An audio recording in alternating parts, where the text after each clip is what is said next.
Greetings from ADBI Tokyo. Thank you for joining this hybrid event where we'll be discussing the book titled Keeping Indonesia Safe from the COVID-19 Pandemic, Fiscal Role and Inclusive Growth, Indonesia's Experience in the Pandemic. I would like to kindly welcome everyone and thank you for being here. This book assesses the impact of the COVID-19 pandemic and evaluates the effectiveness of fiscal stabilization and Indonesia's National Economic Recovery Program in the past 2 years. It also presents a documentation of Indonesia's policy strategies and lessons learned in tackling the COVID-19 crisis. This event is brought to you by the Asian Development Bank Institute, Ministry of Finance, Republic of Indonesia, and the Embassy of the Republic of Indonesia in Tokyo, Japan. It is a pleasure to welcome distinguished guests from near and far in the ADBI office today. My name is Lillian Tan from ADBI CBT, Capacity Building and Training, and I'll be the MC for today's book session. Slide 2, please. This event may be photographed, streamlined, or video recorded. By attending, accepting connection, or continuing participation in the event, participants thereby consent to the possible use of their name, likeness, voice, spoken or written comments, or papers/presentation in whatever form in all media publications, video sharing websites, recordings, dissemination, or other external affair purposes for the Institute without compensation or permission. For online attendees, please kindly note that your microphone and your video camera has been switched off. Please allow me to take a short moment to let you know some technical guidance. You can post questions in the Q&A box. Please indicate your name and affiliation with your question. We will try to address them during the Q&A session at the end of the webinar if time allows. I would now like to respectfully invite His Excellency Mr. Heri Akhmadi, Ambassador Extraordinary and Plenipotentiary of the Republic of Indonesia to Japan, to present his welcome remarks. Thank you for making the time to join us today. Silakan Pak Dubes.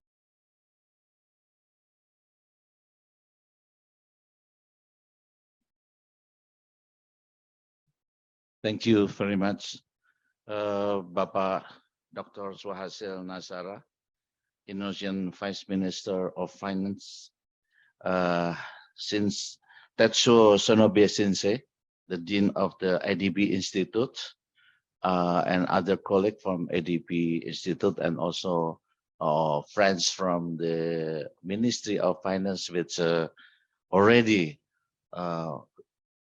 going to many places in Japan, and distinguished speakers and participants. Minasan konnichiwa, a very good afternoon. It is my honor to speak before participants of the ADB book discussion series.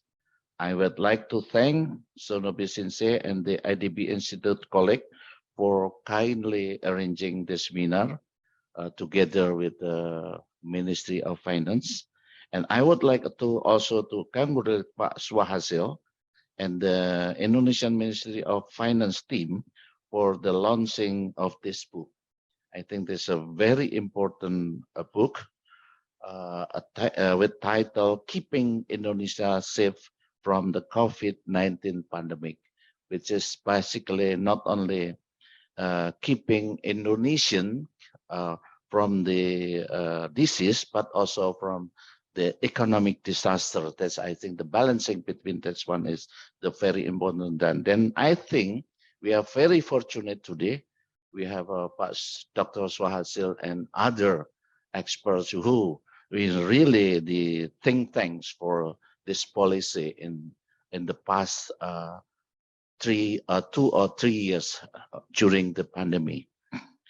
It required a global cooperation and closer cooperation among countries, including through knowledge sharing. And then I think this meeting is part of how we need to have to share our experience in the with other colleagues in other countries. This book, edited by 5 distinguished Indonesian economists, including the Minister Sri Mulyani, my Vice Minister Suahasil, and other friends. But what I would like today is hoping that And today we can learn from how Indonesian government has implemented fiscal stabilization policy and pushed forward national economic recovery program. I'm pleased to observe that facing prolonged and multidimensional crisis of the pandemic, the long-standing partnership between Indonesia and Japan's remain very strong.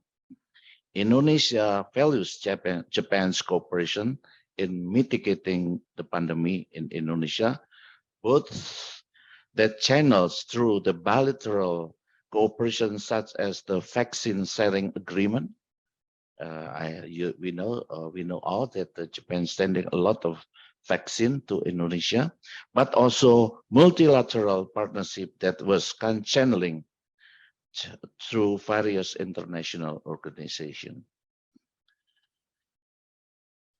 Distinguished guests, as COVID-19 still linger among us, we must always stay alert and enhance our effort to accelerate the economic recovery. I believe there remains an ample room for greater cooperation in mitigating the future pandemic. Among others, we need to ensure that the establishment of the pandemic fund during the G20 summit meeting with $1.5 billion in seed funding can be used effectively and efficiently.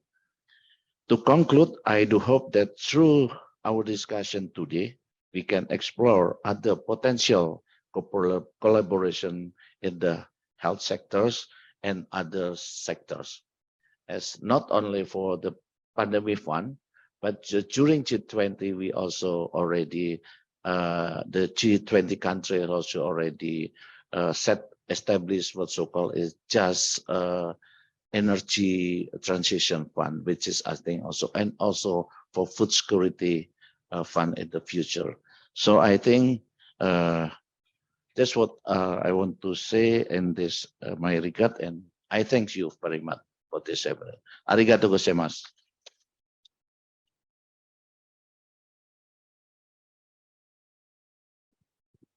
Thank you, His Excellency, for your wonderful remarks. Oops, sorry about that. Okay, so now to present the opening remarks, I would like to invite ADBI's Dean and CEO, Tetsushi Sonobe. Dean Sonobe obtained his PhD in economics from Yale University and BA in economics from the University of Tokyo. His research interests include the empirics of economic development, particularly industrial development processes and poverty reduction in developing countries. Dean Sonobe is a recipient of the Nikkei Book Publication Prize and the Masayoshi Ohira Memorial Prize. And he's also a founding board member of the Japanese Association for Development Economics. Dean Sonobe? Thank you, Lilian, for kind introduction. Okay, so good afternoon, Excellency Ambassador Heri Akhmadi, Vice Minister of Finance, Dr. Suahasil Nazara, and distinguished speakers, including Ms. Titik Anas, Mr. Anton Gunawan, Mr. Yon Alsar, and Mr. Bobby Nazif, moderator Professor Chandra Ananda, and the other participants. Thank you very much, and welcome to ADBI, or welcome back to ADBI, especially in the case of Dr. Suahasil, who spent 3 weeks here in this building before. So over the last 3 years, the world has been faced with the big challenges that have threatened our lives, affected our livelihoods, and forced us to step into a new lifestyle. Health systems worldwide were shaken by the health shock. Global and regional supply chains were disrupted. Poverty reduction and progress toward SDGs were set back, and the inequality was exacerbated. ADB's projection of the region's economic growth in 2022 was lowered from 5.2% to 4.3%. The World Bank projected deceleration in global growth. The recovery from the pandemic will be challenging, especially for emerging and developing economies. We need comprehensive and evidence-based policy formulation and guidance more than ever. In that light, the book made by the Ministry of Finance of Indonesia and Singapore's ISEAS, Yusof Ishak Institute, is a timely and handy reference for policymakers. As Indonesia is an emerging economy in Asia with the fourth largest population in the world, the lessons that it learned during this difficult time will be quite useful to all countries. I'm grateful to the Ministry of Finance of Indonesia and ISEAS, Yusof Ishak Institute, for taking this initiative, and I wish that this book will reach as many policymakers, academics, and other users as possible to make their task to overcome the pandemic smoothly and provide insightful policy recommendations and good practices. I wish you a fruitful discussion today, and may this book entail progressive results for many countries.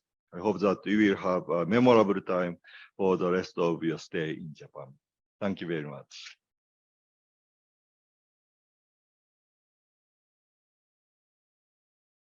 Thank you, Dean Sonobe, for setting the scene for today's book discussion. I'm now delighted to welcome back to the ADBI office the Vice Minister, Ministry of Finance of the Republic of Indonesia, Pak Suahasil Nazara.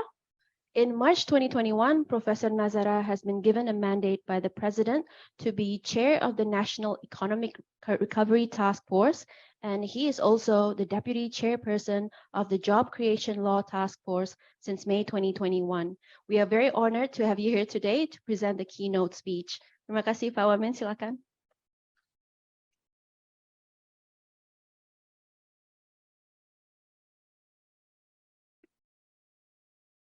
A very good afternoon, everyone. Excellency, Indonesian Ambassador to the Kingdom of Japan, and Dean Sonobe, very good to see you. And also all of the discussion who are here. I'm very glad to see again Professor Asanuma, Professor Nishizawa, Ibu Yuri Sato, Dr. Michael Wang, and Ms. Mayu. I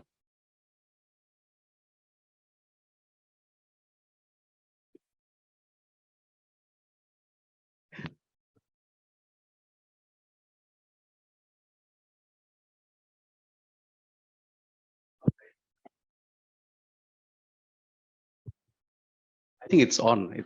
It's on. But then to be on the safe side, let me just thank you very much. Let me use this opportunity to thank first ADBI for hosting us on this book launch. This is one of the series that we have been doing since we had the idea of putting together all of our experiences in this book. And then we conducted a number of book launch or book introduction in Indonesia, different regions. We went to the East Nusa Tenggara, we went to the Sulawesi, we went to several other places. We also used the many different opportunities, one of which was when the Minister Sri Mulyani attended the IMF World Bank meeting.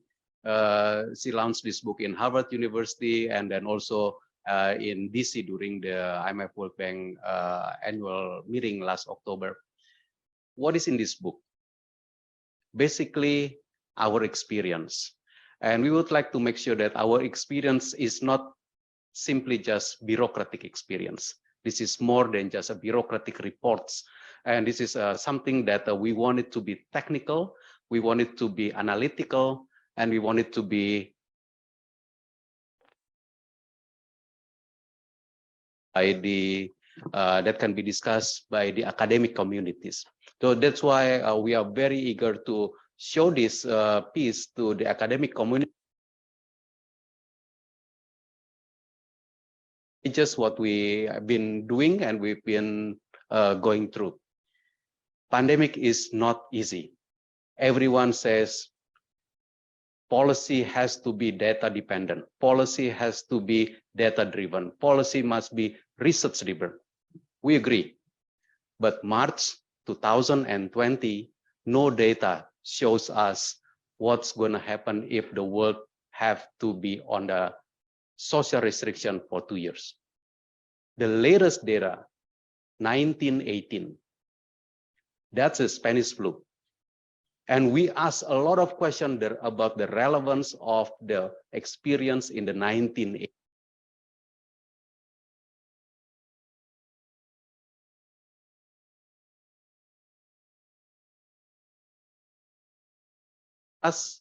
We know exactly it's going to hit us. We know exactly that we have to save the people. We know exactly that we have to put every single policy tools on the for us to use, even the extraordinary ones. So in many discussions that we have early to finally get some ideas, we put together with the Bank Indonesia, together with the supports of universities, people who are contributing ideas.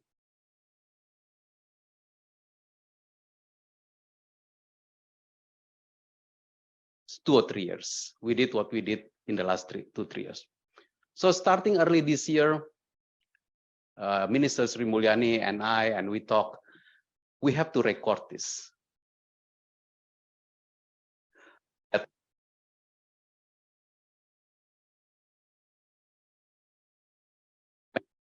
ISEAS and ISEAS and Yusof Ishak Institute agreed to publish this, agreed to be freely downloadable.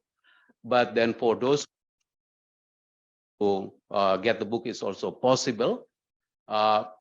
So here's the book, 17 chapters, covering not only the health aspect, of course, everything starts from health. And after that, it's gonna hit the economy. It's gonna be about the social, it's about the education, it's about the lost generation that we are thinking we have to handle.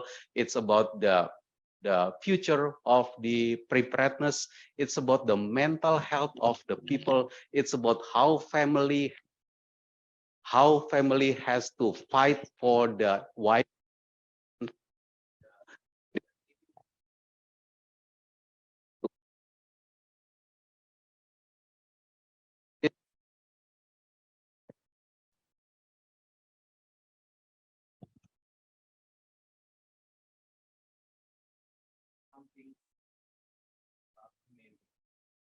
And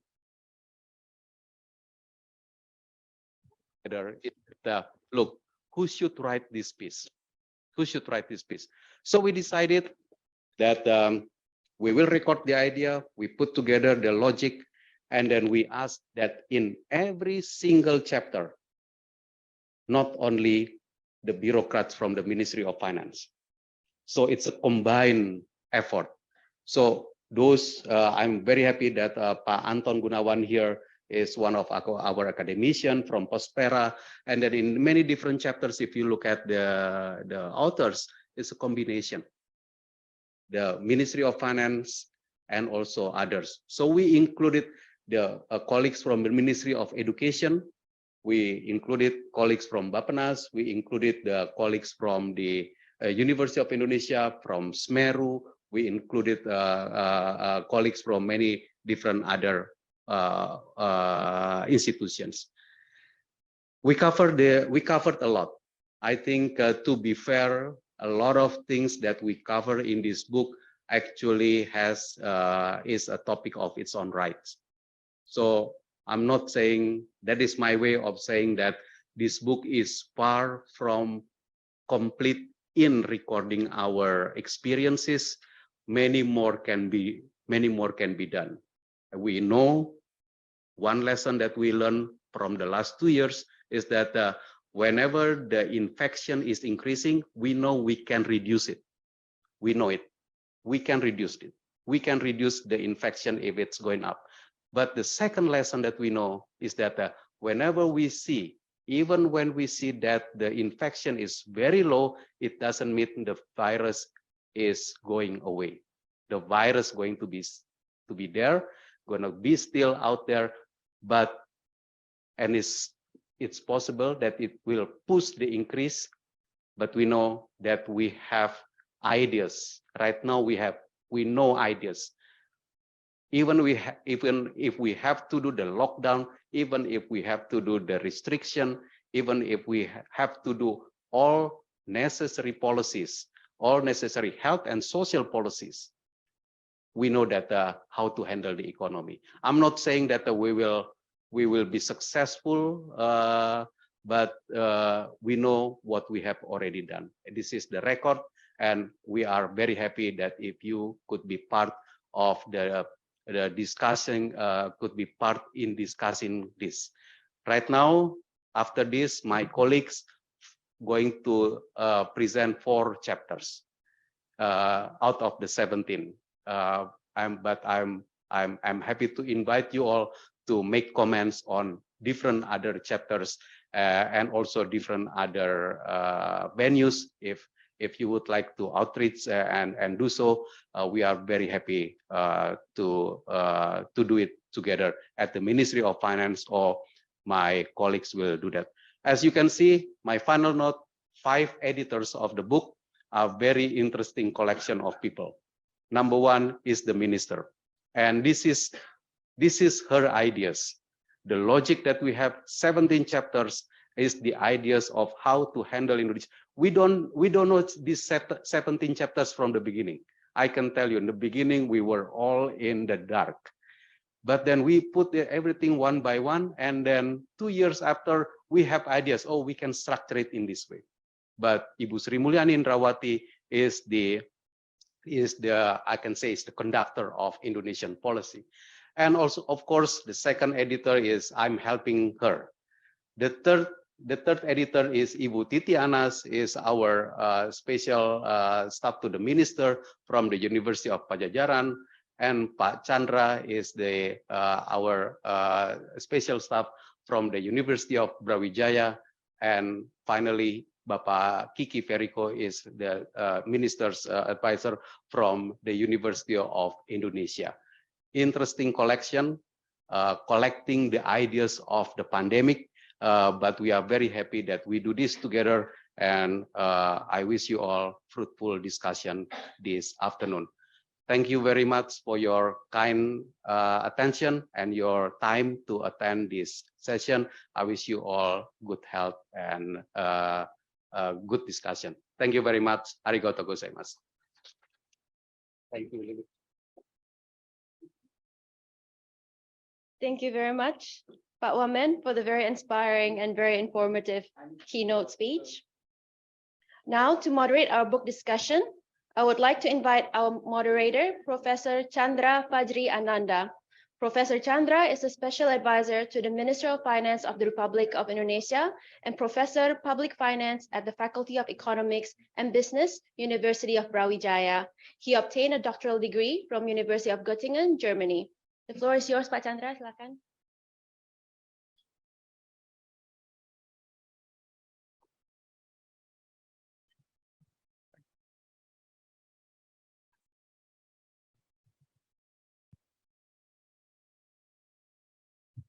Okay, good afternoon, ladies and gentlemen.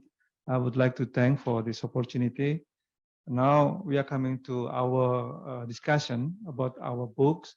And for today, actually, the writer of this book is almost 52%, and with 17 reviewers. So we have already worked very hard to make this book in realize.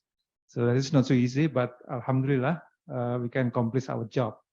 So for today's discussion, I would like to invite 4 authors, 4 chapters from 17 chapters in the books.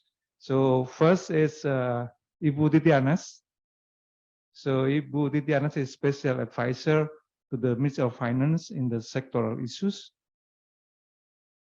Ibu Titi will make some short presentation briefly about overview of all of the books actually, yeah. And then second presenter will be Mr. Anton Gunawan. He is a lead advisor from Prospera, and he is our senior macroeconomist in Indonesia actually.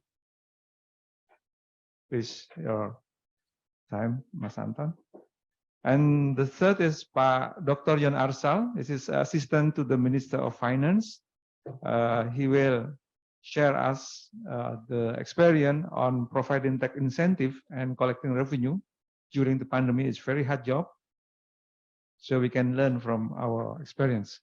And then the last presenter is Dr. Bobby Nazif, special advisor to the Minister of Finance, and he will share us about new ways of working, bureaucracy reform, and how is our working from home can work improper. So because time is so limited, so we have 5 discussion, and then we only have maybe only 1 hour. So we have to divide. For each presenter will be maybe 7 minutes. Yeah, is it okay? Okay. So I think let me start from our beautiful one, Ibu Dr. Titi Anas. So 7 minutes. Thank you very much, Pak Chandra. Can you hear? Is it working? Test 1, 2, 3. Can you hear? Okay, thank you so much. Good afternoon, ladies, senseis, my dear friends, colleagues who attend today's meeting, Pak Ambassador, who already opened the book discussion today.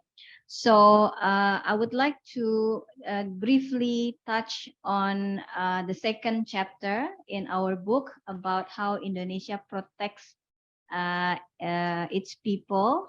So the chapter looks at the health aspect of the COVID-19. So the chapter argued that we have to kind of mix several measures in order to fill any gaps in between. So if you recall that the Indonesia was struggling at the beginning in handling the COVID-19, there was a dilemma and difficult choices between closing the economy or not closing the economy, because if you put a hard lockdown, it means your economy doesn't move at all. So that was the challenge in the beginning. This chapter evaluates the health measures that Indonesia undertaken throughout the 2 years of the pandemic, the intervention that we implemented in Indonesia. And as I said that no single intervention was perfect at that time. It has to be combined with several measures. And for example, the social distance that Indonesia undertaken at the time started with a bit not a hard lockdown, but we call it PSBB, pembatasan sosial berskala besar, or a social distancing policy. And we the way we evaluate it by contrasting, if we don't take the measures, what happened to the cases growth. And it suggested our simulation that if we don't take the measure, the case growth will be like 37% higher in May 7, 2020.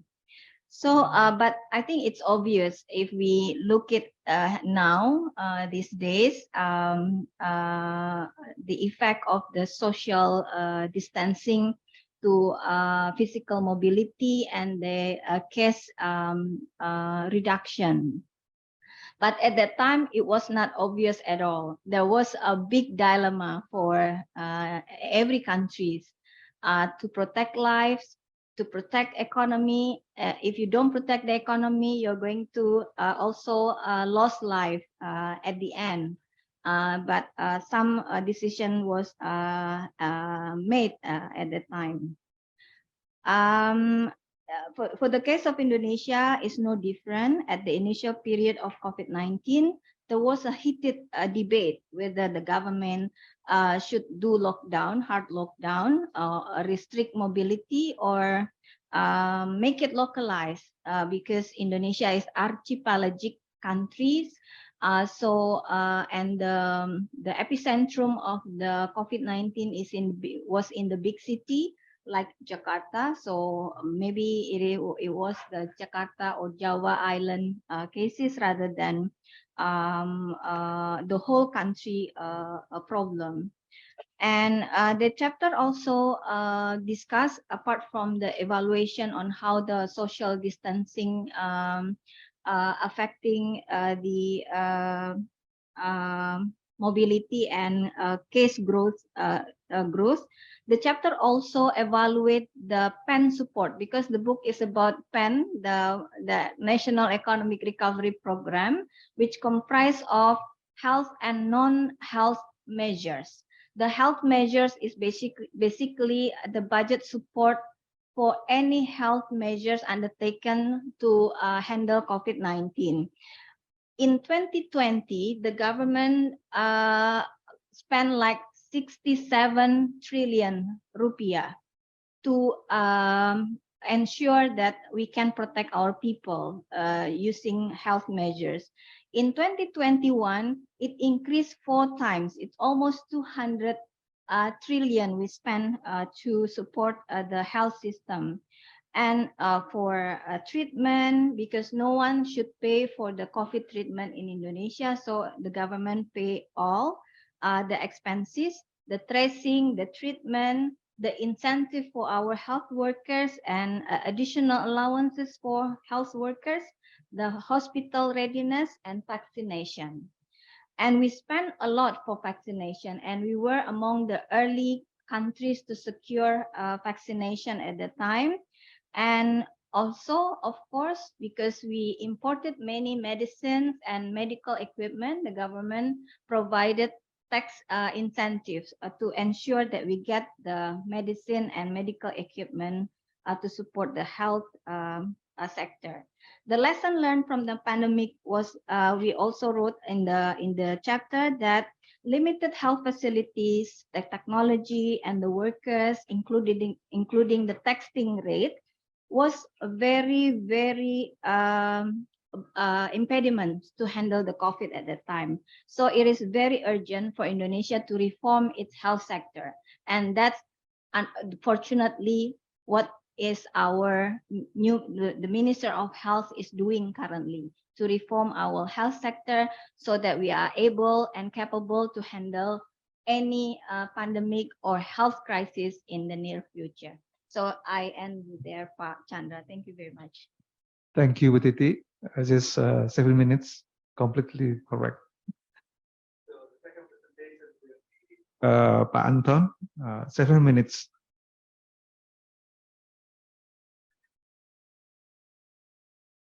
Okay, thank you, Pak Chandra. Good afternoon, Pak Ambassador, Sensei, and my old friends here. So I would like to present on the corporate sector, impact of the COVID on the corporate sector, and also the support by the government, the business support by the government, and what are the lessons learned about this situation. First, pre-pandemic, corporate sector relatively healthy compared to the global corporate sector as a whole, although the debt problem is still there. Debt suspension cases is relatively high. Then if you look at the impact of the pandemic and recovery, if you look at we can probably the detrimental impact can be looked at as two phases there, January to June 2020, and then beyond June 2020. So the first one is more on the supply shock because of the disruption in the business operation. And the second part is more impacting the demand shock because of the changing consumer behavior. That's really having to do with all the restrictions there as well. And from sectoral, I think Indonesia went into recession, and then from sectoral point of view, we are seeing the different path of sector got hit. The one which is got hit is, of course, the one which is closely in close contact nature of the services, trade, accommodation, hotels, wholesale and retail trade as well, transportation, storage.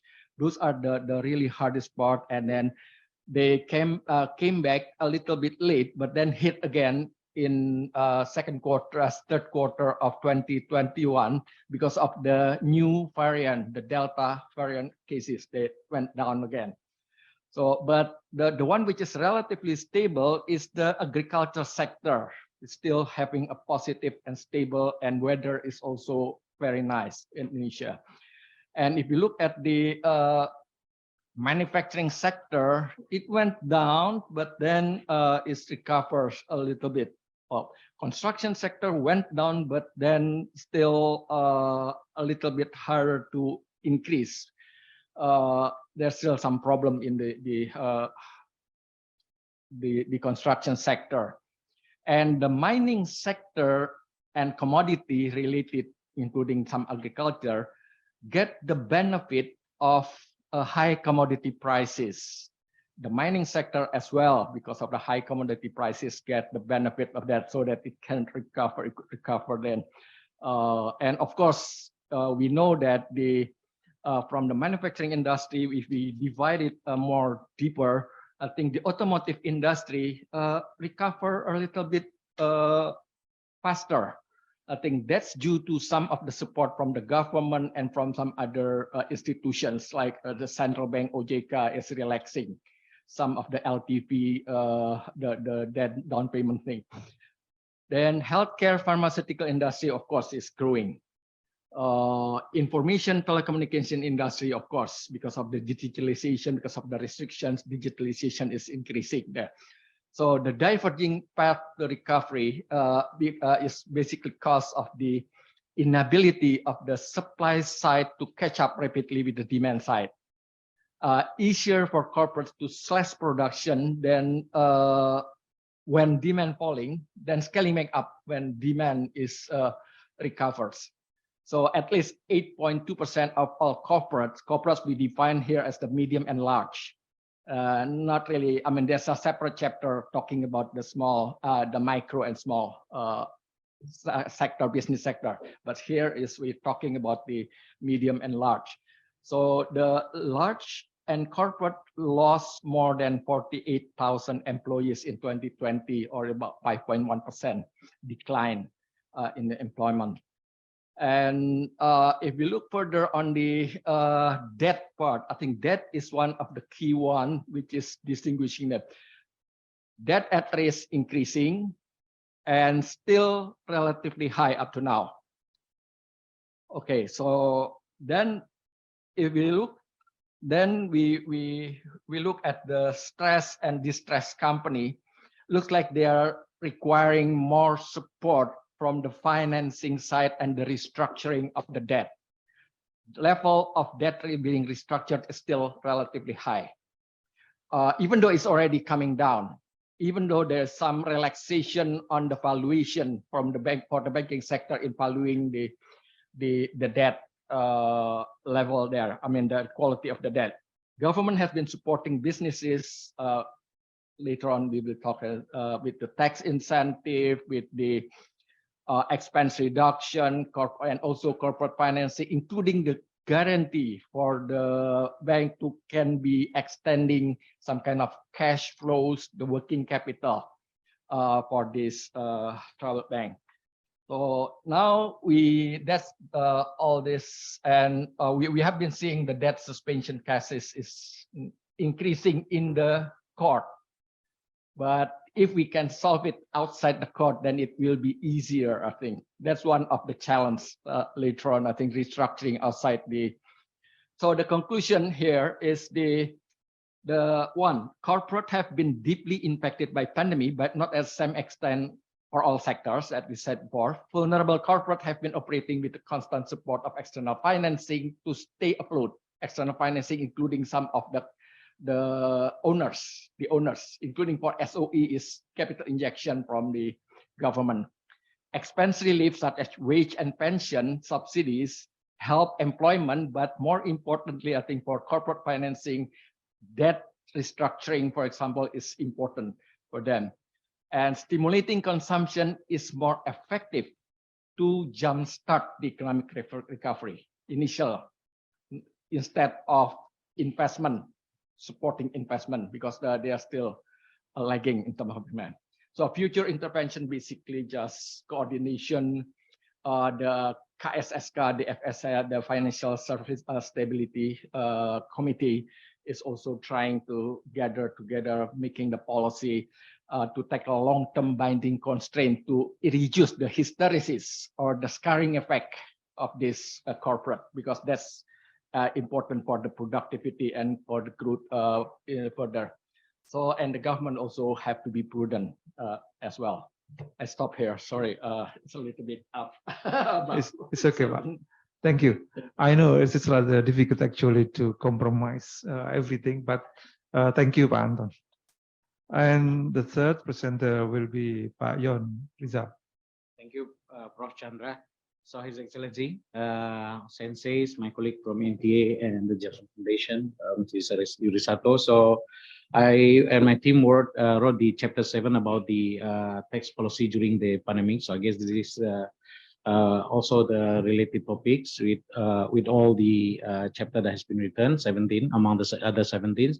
These chapters talking about how the government, actually the Minister of Finance, balance the role of the tax policy to collect revenue, while at the same time untapping the potential of tax policy to help people during this pandemic. This is very difficult job, especially with the tax administration and tax policy, because the pandemic itself has created the lower baseline for the tax revenue. People are moving. Movement are very limited. Business is slowing down, making the business the baseline for the tax is relatively low. But at the same time, we have to collect still the money to finance all the necessary expenditures, to finance the health, social security, and other things. But at the same time, also we are trying to learn how to use the fiscal incentive by cutting some tax and giving some incentives to also support the industry and the businesses. It is a very difficult job at the same time, because by tax cut also means that we have slashed the revenue opportunity.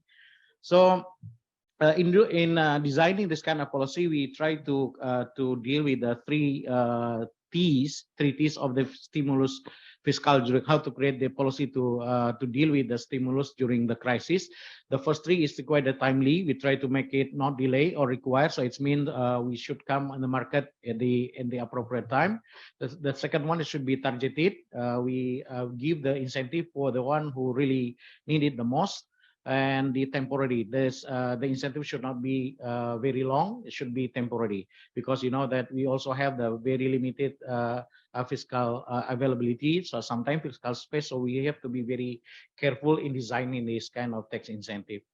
And also coming from the issue of how we design this policy and what kind of instrument to do that, we believe that the most appropriate, the most ideal one is just to introduce the new law, of course, because it will cover every aspect of the tax incentive. But it might take some time to do that, because we have to talk with the parliament. So it means we cannot deal with that, because it's not really it takes some time to do that. So we are seeing another alternative, which is using the current existing regulation we have under the Ministry of Finance supervision, under Ministry of Finance authority. But the only problem is that the covering might be limited only because it's.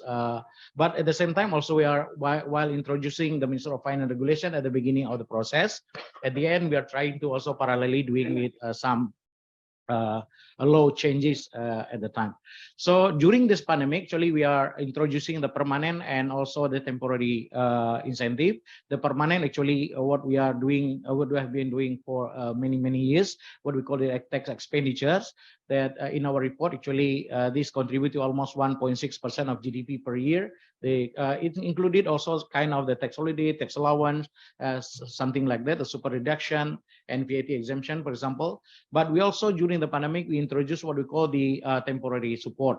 The temporary support, we combine into three kind of the support. The first one is business liquidity support, in order to support the cash flow of the businesses by giving them some discounted on their monthly payment. And also we try to support the household income by giving them the full for the payroll tax. For every employee under the certain income level, we give them the subsidy for the tax, so they can have the full income. So we expect them to have the more disposable income. So that's mean they're maintaining the demands level at the end. And also we have the kind of the supporting the small and medium enterprises by introducing a tax cut for them, and also the pandemic countermeasure support, including how we support buying of the vaccine, buying of some necessity during the pandemic, and also by introducing some related facilities for medication facilities, health facilities, etc. And in terms of the administrative measures, we are also introducing kind of how to do that during the digital technology, while the Indonesian usually behavior is coming to the tax office for taking care of everything. But during the pandemic, we just doing it through digital. We put in our application website, so taxpayer can access it every time they want, and then they don't have to go to the office, because of course as limited movement of the people also doesn't allow us to meet with the taxpayers freely. This is so many lessons learned all the time. And by 2021, we are also giving some incentive for the big ticket items, because we are seeing that people are already starting to move. They have a lot of money. Many rich people are having money, but they don't know how to spend the money. Usually they go traveling around the world, but still the lockdown everywhere. So we see there's some kind of support that might need is just to support the automotive industry. We give some tax cut for the luxury items, especially for the automotive industry, to encourage them to spend the money on buying car. Then it's kind of actually quite successful because people are now trying to buy more car during this kind of pandemic, because it gives some discount on that, and it affect the GDP growth in the automotive sector somehow. And also we are buying some, giving some tax cut on the VAT for the having property. The kind of the two big ticket items, because we believe the Indonesia rich people are usually consuming this kind of two big items, car and property. They think kind of these quite helpful during this pandemic. So there are so many lessons learned during this. By the end of the presentation, I guess some result of that. Actually, during the 2 years period of time, the government already gave a tax incentive around 140 trillion rupiah, or around 1 trillion yen, or around probably $9 billion US, quite extensive amount for the Indonesian government. And the covering of the people who receive the benefit also quite a lot. The small and medium enterprise that get benefit from this one, around 240,000 small and medium enterprises, and the employee who receive the benefit is more than 2 million employees that are receiving using this incentive. So there are so many things to be learned. There are no perfect policy yet, because everything is uncertain at the time, but we believe by introducing this kind of fiscal policy, tax incentive during the pandemic crisis, we learn something, and then probably there are so many things that can be done for the futures while dealing with so many other crises in the future. Thank you very much, Pak Prof. Chandra. Okay, thank you, Pak Yon. And the last presenter will be Pak Bobby. several minutes. Thank you, Pak Chandra. Your Excellency, Ambassador. If you look at the other 16 chapters, we talk about setting up a policy to handle pandemic. In this chapter, we focus on how the bureaucrat doing all of those things with a lot of restriction, right? I can remember when the pandemic started in Indonesia, we had a lot of meetings with Zoom, which we didn't do a lot before, right? So some of us, and also because of the policy that has to be developed, we did almost, there's no limitation of time. So some of us called the WFH, instead of working from home, it becomes working full hours, So anyway, when I just want to show in the beginning of the pandemic, our digital technology, in particular in Ministry of Finance, we had quite developed public service based on digital technology. Just like Pak Yon mentioned, tax filing, tax payment, import, export, declaration was handled online. So there's no problem that much. But unfortunately, internally, the way we do our work, we still used to with physical meeting. We still use with the paper-based memos and everything. So that's what the challenge is.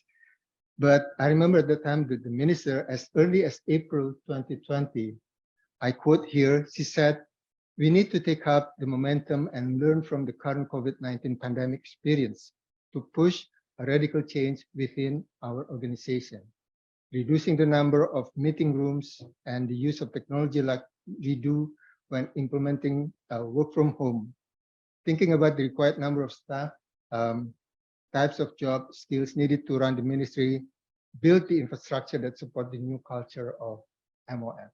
So you can imagine that as early as the pandemic starts, you start thinking about it's not just a disaster, but it's an opportunity to implement this, right? And in the book, you can see that even though we have what we call the application e-memo, for electronic memo, starting as early as 2019, but the pickup of users didn't happen until May or June 2020. So the pandemic is really just like what people say is the CIO of an organization. It really pushed people to use this digital technology, right? So in this chapter, we also try to capture how the bureaucrats accept this new technology and what are the things that needs to be improved if we want to use this as a bureaucratic reform agenda. So based on our surveys, we found that most of our bureaucrats can accept the new way of working. And some encouraging phenomena is that we see some of them can attend e-learning webinars. Whereas before it's difficult because if you know Jakarta, traveling from one place to another is really difficult. You just lost time, not just minutes, but hours. So with this online, meetings, online webinars, they can improve their skills. So we think this is a good, encouraging result. And then the other thing, as far as the experience and expectation from most of our civil servants is, they say it is positive because they have to spend less time commuting. They can have more time with the family, and they can do other things other than just office work. But on the other hand, not going to the office, really, they feel like they lose connection with their fellow workers, right? And in terms of coordination, it's also more difficult. Not to mention that the past minister mentioned about, because all the family members from the father to the children have to use the same, online, going to school, and they have in the limited space. So it's not really easy for them to do this. So the thing, this needs to be, we have to find a solution for this for the new way of working to be implemented, right? The other thing that we found was that we have to improve infrastructure, because most of them use their own computers, their own infrastructure to do the work. So if you know, I mean, as you know, that IT also comes with security issues, right? So this is another thing that we think needs to be improved. But overall, when we look at the performance, there's another interesting thing. It's more of confirming what we've seen, which is the high performers perform the same, but those that usually perform a bit less improve their performance. We have to find out what's really causing this, right? And the other thing is the millennials improve or perform better than what we call the colonials, right? So we don't know whether it's their condition, you know, but this is something that we want to explore, you know, further. So as conclusion, we think this is a potential, you know, agenda for moving forward. But as far as for the Indonesia, we need to consider about interconnectivity between ministries and agencies, because you have to not just working within one ministry, right? But you have to coordinate with other ministries, and currently we still need to have support for them. So with that, I think I'll stop here. I hope I could have 30 seconds, but I concluded here. Thank you. Okay, thank you, Pak Bobby. There was 4 presentation with I think with 7 minutes. It's not enough actually, but the book can be downloaded freely. Maybe in our closing remarks should be listed in the website, and we will give you the information. So everyone can download the all chapter of the book in PDF file freely. So let's go to our discussion, and we will start with Sensei Prof. Cynthia Sanuma. Yeah.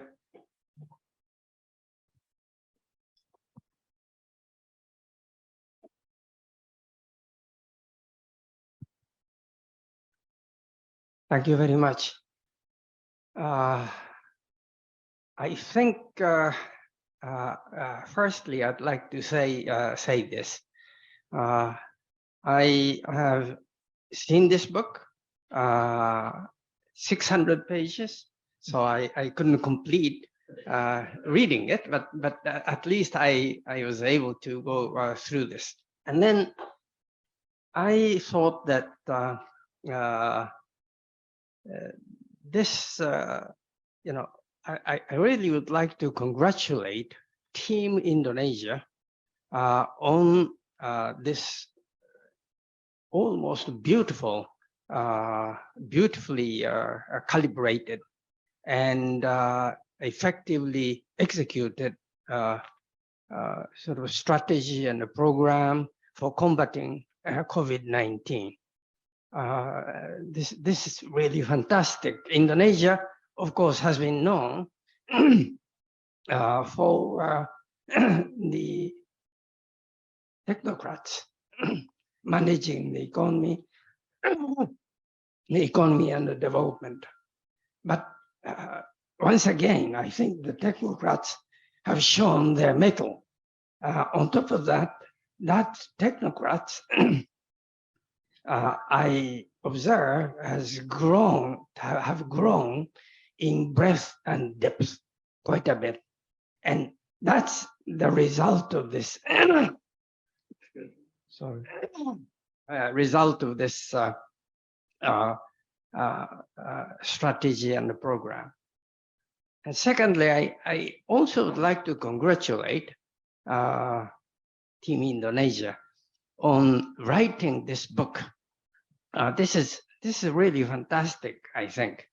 At various points, Minister Sri Mulyani, thank you very much,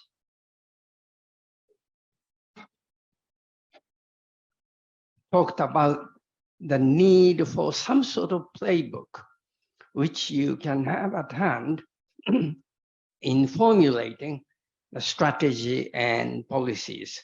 And of course, for this COVID-19, Indonesia didn't have any. But this book, which you have written up, would be a very good playbook for the future, for the future policymakers.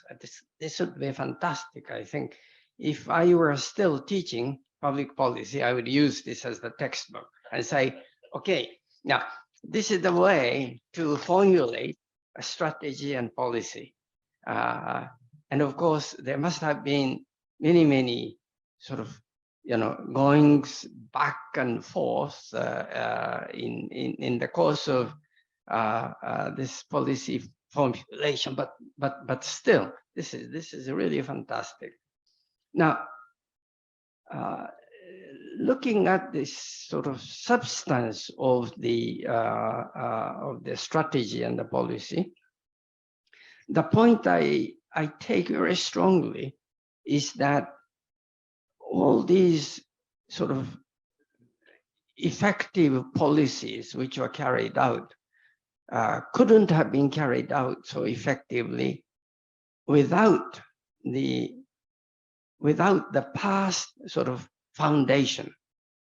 You went through the Asian crisis, of course, and then on the basis of that crisis, you have come up with this fiscal system and fiscal discipline. And since you had such a robust fiscal system, saying that, okay, this is a special occasion, we have to take exception to the rule, this was possible without sort of roughing the markets or the private sector or others. I mean, there is this, the Indonesia's credit rating, sovereign credit rating didn't change at all, even though you decided to break this fiscal rules of 3% and 40% and so forth. And this is fantastic. On top of that, on the spending side, you had many safety net programs, which were initially formed during the Asian financial crisis. And since you had these programs in place, you are able to mobilize them and expand them and do this job this time very effectively. I was impressed by that. Now, there is one point which I think might be expanded on later, is this. And I'm not saying this just because of what's happening in China, but there is a chapter on mental health. And there is a mention of a survey which sort of gauges the reaction of the young people in terms of the mental state to what is happening. And I would have thought that this has to be, this sort of exercise has to cover the whole sort of segment of the society. After all, the strategy and policy can be accepted by the public. And that affected or not, that acceptance or non-acceptance affects the effectiveness of the policies and policies, I think. So I think that point, what kind of indicators, how do you gauge the sort of mental state of the whole population? There are words here used: happiness, anger, anxiety, and all these. I think if one can come up with some way of sort of gauging all these and fine-tune policies as a result would be a very nice thing. Thank you very much. I may have over sort of run your time. It's okay, Sensei. Arigato. The next is Professor Toshiro Nishizawa. Okay, thank you very much. I'm really grateful to 5 editors, 52 authors, and 17 reviewers who asked to learn from your experience. Thank you very much. And I'm going to use this book as a must reading materials in my class. Thank you very much.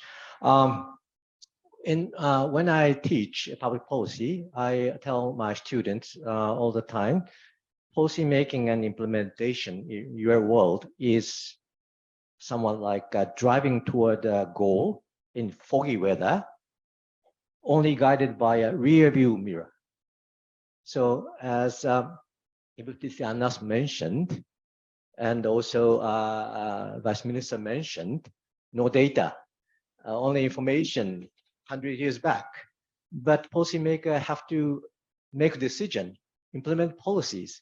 So I'm sure that you have tough time, but you have been successful so far.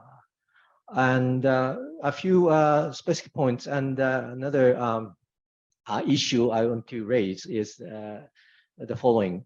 Ibu Titianas described the dilemma the country faced with, whether to keep the economy going or close it.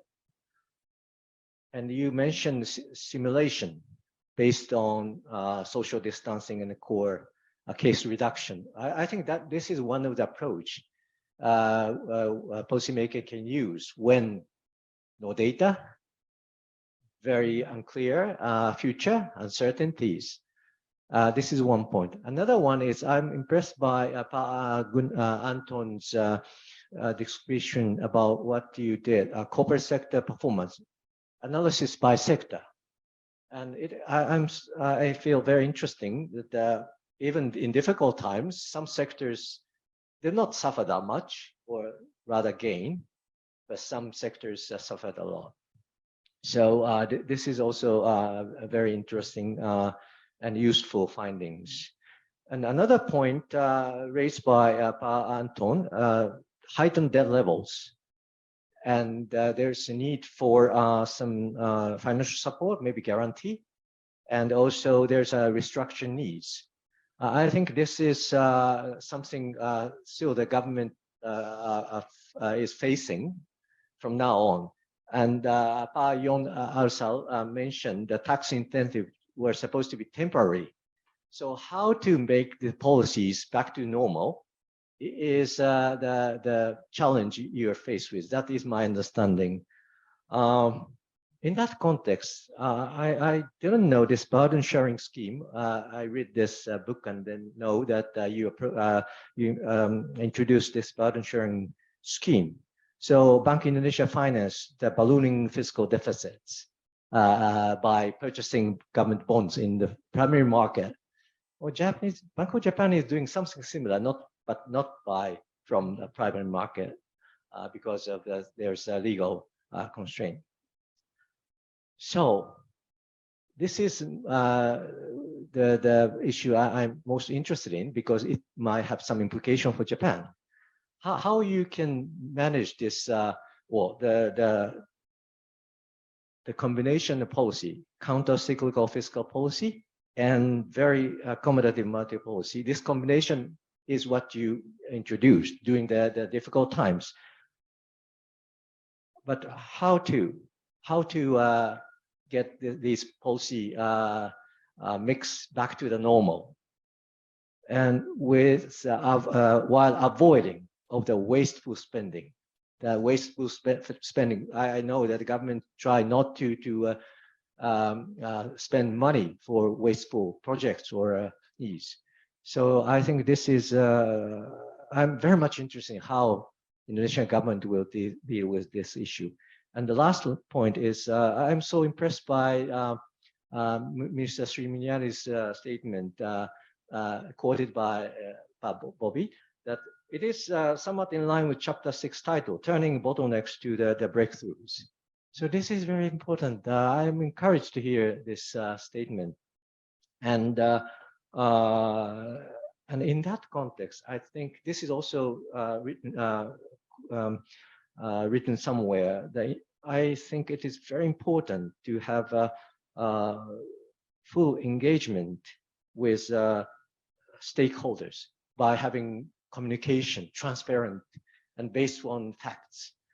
So that last one is my what I believe in. But if you have a chance to answer to my question, how to deal with this policy mix, get the policy back to normal. This is what I would like to know from you. Thank you very much. Terima kasih. Next, Dr. Michael Huang. Selamat siang, apa kabar? It's a great pleasure. I'm Michael Huang. I'm a senior research fellow from the Ocean Policy Research Institute of the Sasakawa Peace Foundation, and as well as a visiting researcher from the National Graduate Institute for Policy Studies, or GRIPS. At the beginning, I would like to also convey the congratulations from GRIPS senior professor Kiyotaka Yokomichi's congratulations to this book publication, because it was also informed by our alumnus from the Ministry of Interior for this event. So for myself, actually, I just visited Jakarta in August. I spent about 1 week there. So I actually witnessed the recovery of your policy. My previous visit was in 2016, and then now it's 60 years later, but now, and as a visitor, and then I also joined a seminar organized by the UI, University of Indonesia, in the Faculty of Economics to discuss about the movements. And I found that the recovery is actually very vibrant. And of course, walking on the street and then feel very comfortable and then safe as a just visitor. And I found that, of course, the economic activities has been resumed very well. Many people gather in the market near the coast, and then there are very many more newly development markets. And of course, the children are already experienced the digital transformation. They are very used to the online courses, and also they use the facilities for the communication. So that was my real impression for this. As an ocean researcher, I not only experienced the city, but also I visited the mangrove park near Jakarta. And as Mr.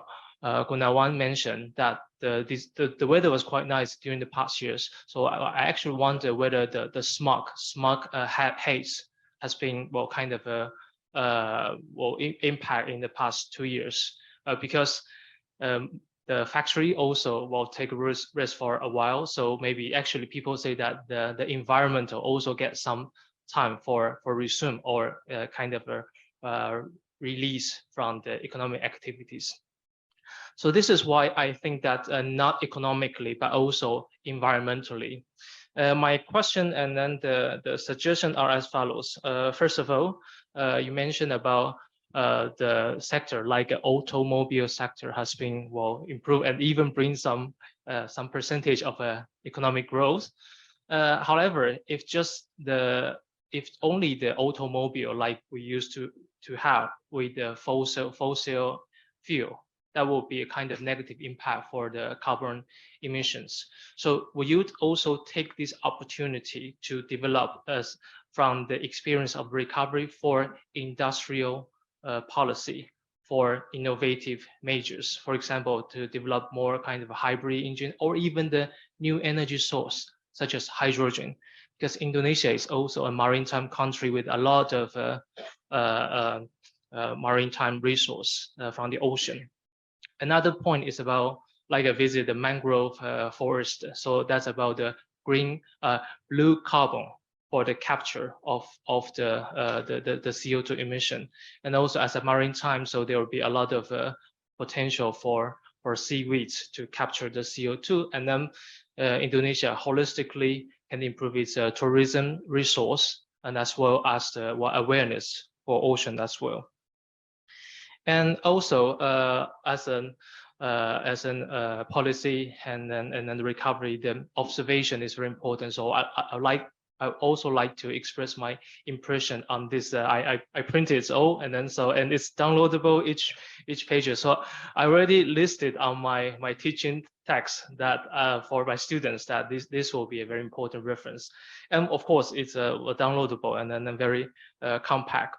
So that will also be a kind of a fertilizer for academic to get more involved with your policy domestically or internationally. So I believe that this will be important archives.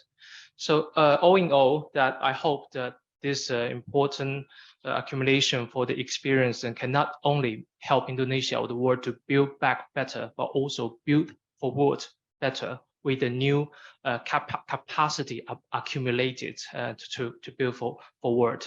So we look forward to further follow-up discussion with all of you. Thank you very much. Terima kasih. Terima kasih Pak Michael Huang. Ibu Dr. Mayo Alami.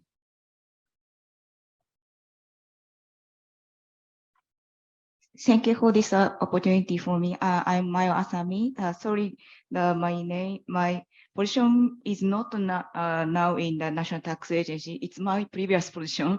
I'm recently transferred to the Ministry of Finance, but still in the tax area. So my responsibility to research foreign tax policy and administration for our future tax reform. So this book is very useful for researching the Indonesian tax policy and other fiscal policy.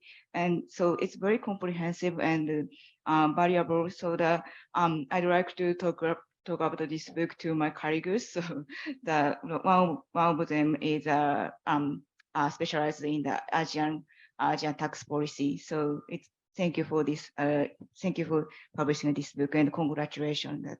And I have some comments and questions. And as Professor Nishizawa said, I think that I also would like to know about the Indonesian, how the Indonesian government think about how to make the policy back to the normal, because so that the Japanese government also implement some tax incentive and fiscal subsidy to the household and companies, but it's very difficult to decide. So when we finish this policy, because so that maybe that new COVID-19 come back to our life, or maybe the low-income people complain that ending such a policy. So I'd like to know about how to decide the time of the exit and to get back to the normal. I'd like to know about the Indonesian government's idea and how to evaluate the exit timing. And also that the presenter mentioned, the 3T principle are very important for the tax policy, but complying with that all principles are, I think, a little bit hard. So especially the timely is hard to comply for the tax purpose, because so I think that many countries are doing the same things. If the policymaker want to change the tax law, tax bill, and tax policy and administrations, we need to submit a tax bill to the Senate and Congress, and they're discussing for a long time and evaluate the effect of the policy. And after that, so the policy becoming a law, but we need to take a time to enforce that, because so that people need a time to know about the policy and how the tax administration needed to know about how to administrate the policy.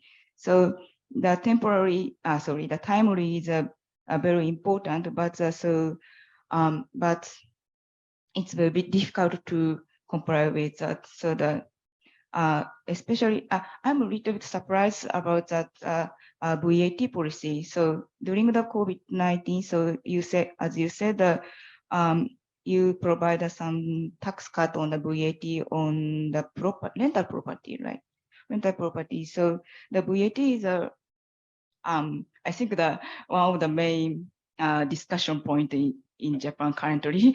So the changing this point is it's surprised for me, and the changing the VAT and rate or the VAT rate or the VAT some kind of the goods. So is it make the company or the people to change the system to adapt to the such a tax change the tax rate to the system. So this is my so the changing of VAT rate and reducing a VAT is very good for the people, but some people as a result, some people receive some burden while the other people get the benefit. So this is a very difficult point to decide changing such a policy. And also that my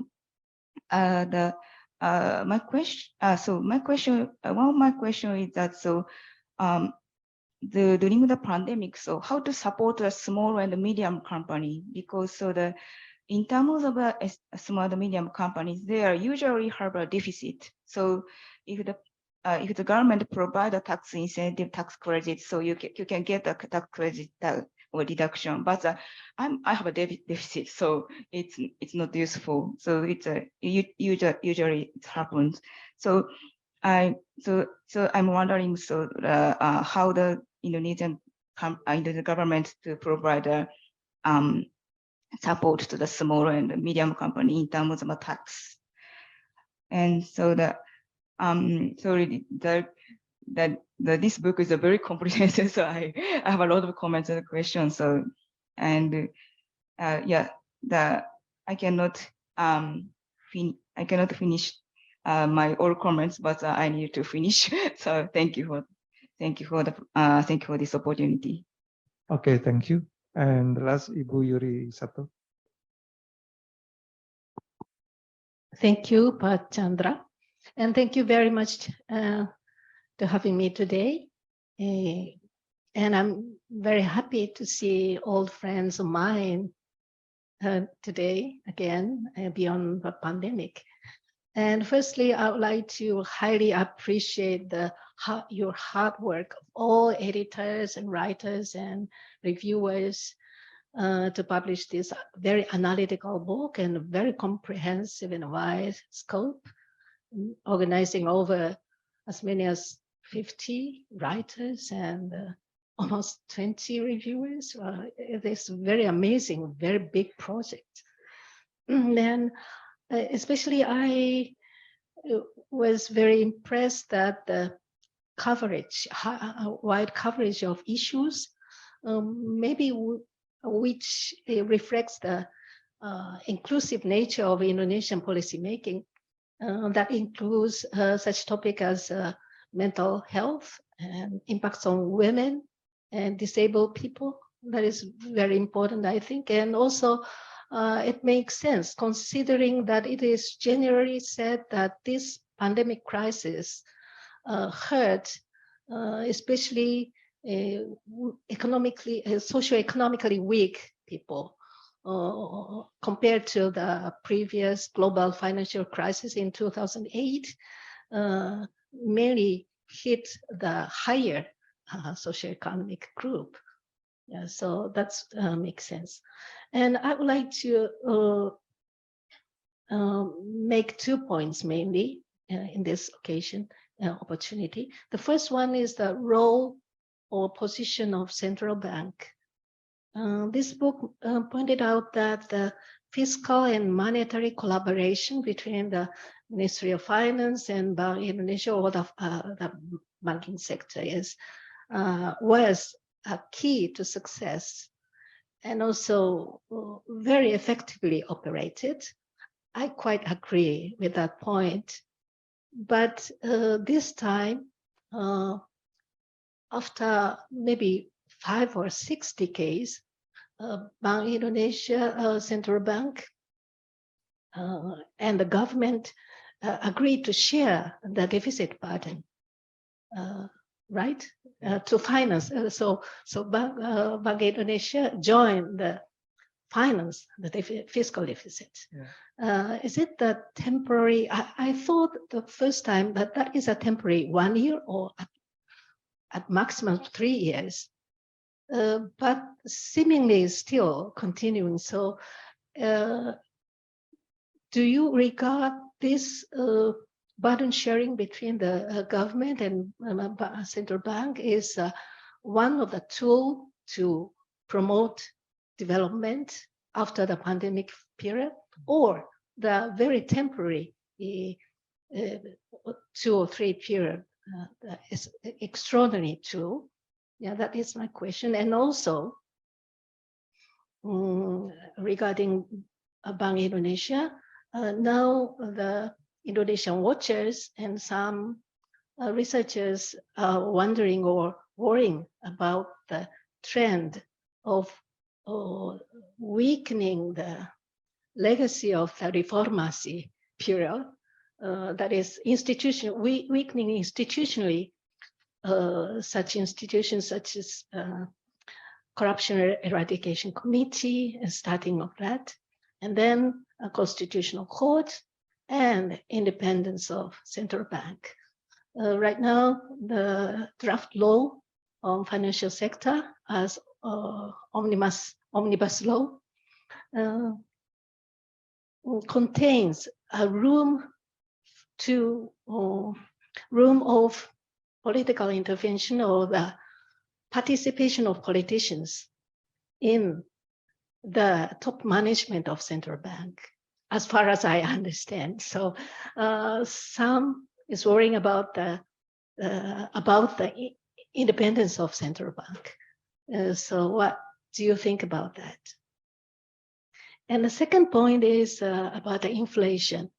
The book is also described that the low and stable inflation is one of the key to success for quick recovery, and also the result of success of macroeconomic management. I'm also quite agree with that. And before the pandemic, my own big question is that why Indonesia was able to decrease poverty ratio, unemployment, and income gap, even though the growth ratio is under 6%, only 5.0%, and relatively low compared to, for instance, Harto era in the under the Jokowi administration.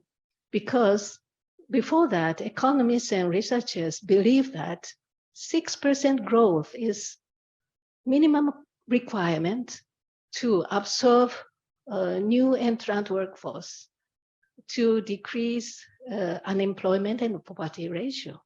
But only 5% is enough to absorb all the decrease to poverty and unemployment. That was a kind of surprise at that time. Okay, and low stable inflation is still continued under the pandemic. That was very successful management. But right now, this year, the phase was totally changed, especially after the invasion of Russia to Ukraine. So the inflation is not only in Indonesia, but also Japan and everywhere. The high inflation or rising inflation is a very big topic. So the opposite phenomena could be happen. I mean, the unemployment, poverty, and income gap is widened under the higher inflation. And I think Indonesia can manage the both phase, but right now I would like to know about your idea. Under the pandemic, that was a successful inflation management was successful, but after the pandemic right now, to promote the development under the higher inflation, what is your prospect of the performance, of the poverty and employee, especially income gap. That was my point. But lastly, I would like to convey the great congratulations to you to publish this very good, very comprehensive book.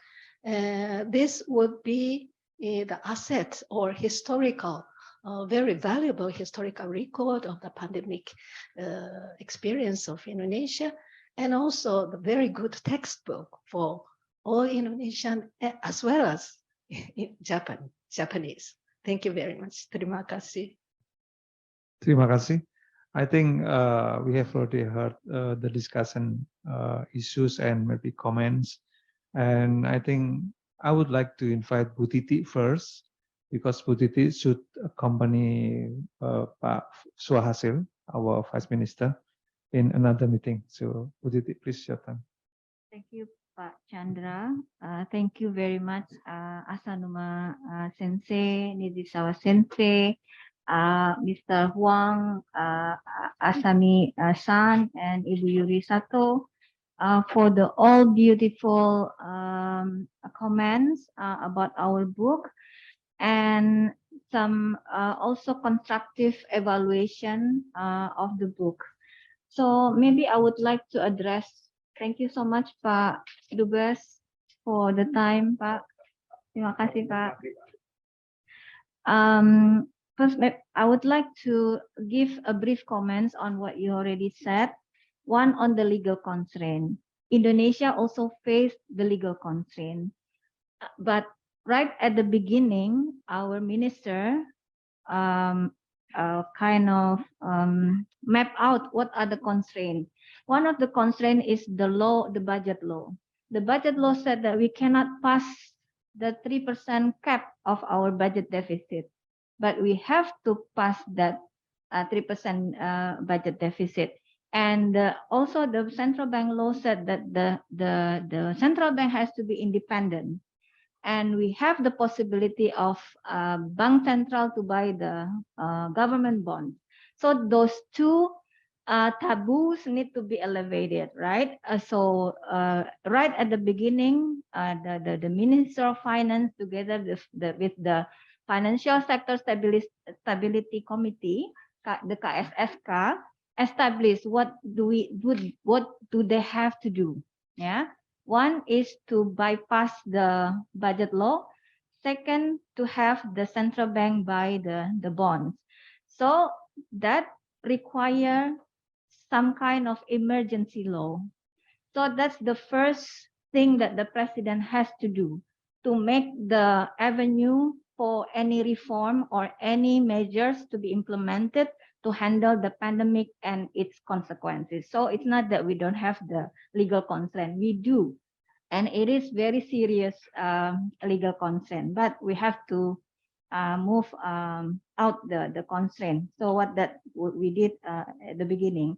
The second one is that the importance of monitoring and evaluation of policy intervention. So Pak Chandra, me, and Pak Yon were part of the monitoring and evaluation of the National Economic Recovery Program throughout 2020 and 2021. So we weekly meet with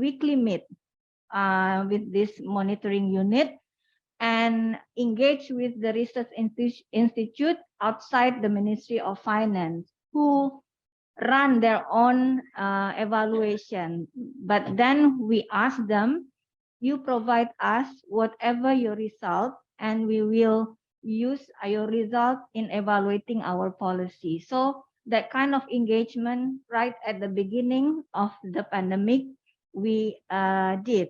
So like the World Bank helped monitoring, the ADBI to some point also make the independent evaluation, and so many research institute at Indonesia, independent one, make that evaluation. So having that monitoring and evaluation unit is key to get the policy right. So although first, for example, because of the data availability is not good, we make not so good policy, for example, but it can be adjusted quickly to meet the objective. And then on the third one, on the discipline, how to get into the normal, either whether it is the burden sharing or the budget deficit discipline, it has to be go back to the normal in 3 years. Why is it 3 years? It's a combination of factors why the Minister of Finance at the time decided 3 years. One, learning from the Spanish flu. It managed in 3 years, right? Second, the trust on the technology advancement, including at the medical. We do believe that the cure and the vaccine can be found quicker than 3 years. And the third one, political landscape. We are going to have the election in 2024. So everything has to get into normal before the election. I think that kind of discipline was established very early in the policy formulation so that we don't overshoot basically. So I think once again, I would like to extend my highest gratitude to Sensei and Ibu Yuri, Ibu Asami, and Mr. Huang for the very great contribution and comments to our chapters. If you have any question on the chapter 2 on health, my colleague, my co-author Bondi, will sit and receive your comments and feedback. I apologize, I have to leave early, and see you later. Thank you. Okay, thank you, Bu Titi. I think I can also add some information how we had difficulties to communicate with others, especially at the institution, because our minister is always said that the data availability is completely and perfect. It's just very luxury in Indonesia. So if you want to make a policy, you have to be quick, fast, and precisely, and legally accepted. So it's mean the legal should be also in our coordination too. So in the time we have also to communicate with the police office, with KPK, and also with Parliament. That's why in one chapter in our books, we have also write about the institutional bottlenecks problem, because this is also very important, especially in Indonesia. Okay, I think we come to other maybe comments from Anton, maybe about, I think about small medium enterprises or something. Okay, thank you. Thank you for all the comments that has come, and I want to comment on two things. Yeah.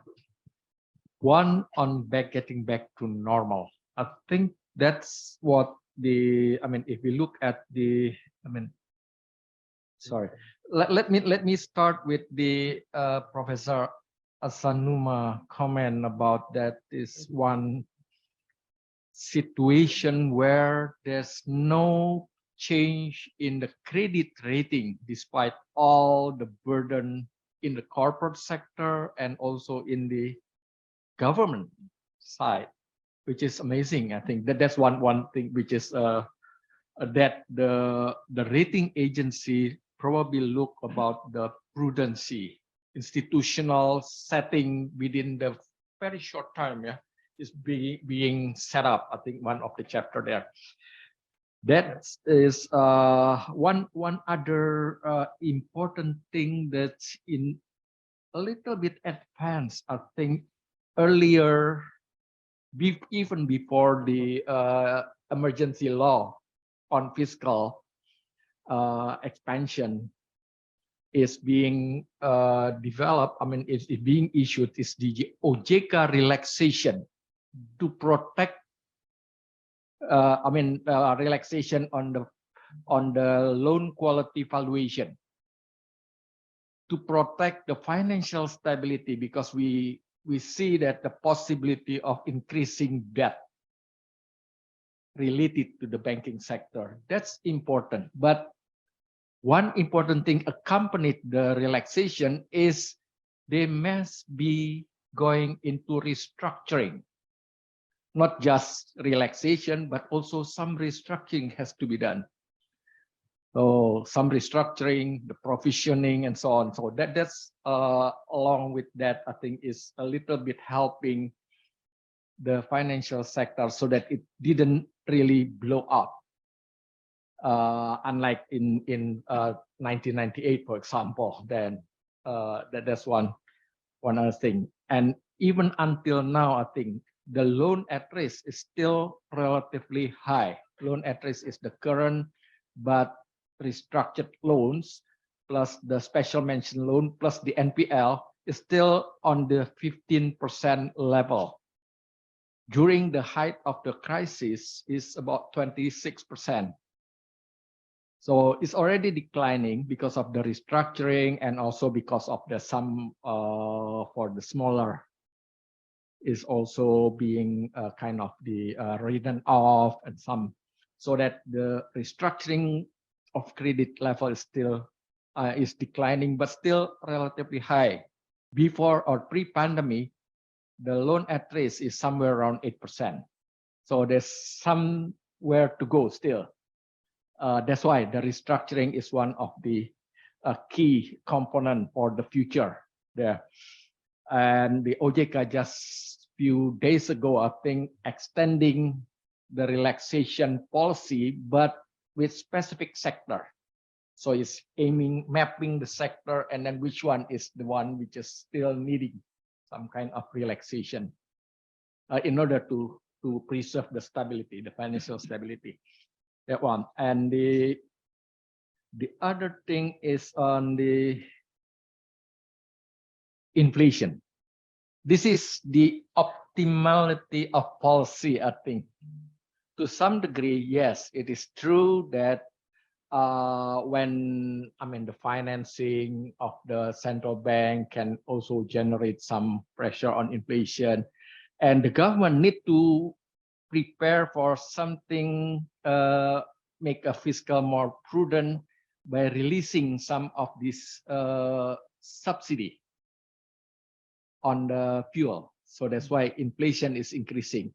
But I don't know, this is fortunately or unfortunately, the inflation is Indonesia is not really demand side inflation, unlike in the US, for example. So it is not really needing some very tightening from the central bank, for example. They increase the interest rate, but it's more just to protect on the exchange rate side. I think it's not really on the inflation tightening, curbing the demand side. Demand is increasing, of course, but not excessive demand yet in Indonesia. So it's a kind of having to really balancing it. And the last one is on the, I think, comment on the environment.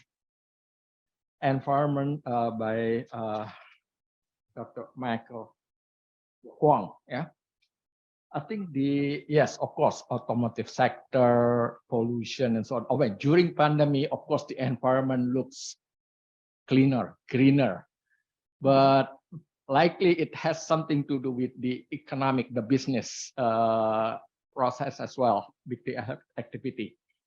So some industrial policies are being set up. I think later on, we have been seeing the policies related to some tax is to some degree also related to the so-called LCGC, low-cost green car, the incentive to promote that one, and also the increasing degree of biofuel, increasing from 20% to 30%, and also industrial policy to reduce decarbonization. Yeah, that's a kind of a mapping there. The roadmap, some kind of a roadmap is being and especially related to the G20 meeting as well.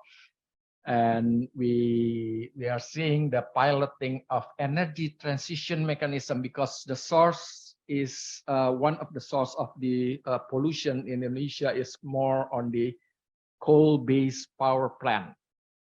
Beside, of course, the transportation, but the coal-based power plant is the one which is in the energy transition mechanism in order to switch, I think, to the more friendly, more renewable and a new energy, cleaner energy. Those kind of things is being also at the same time. But again, optimal policy need to be that cannot be drastic, I think. So some roadmap is being also established.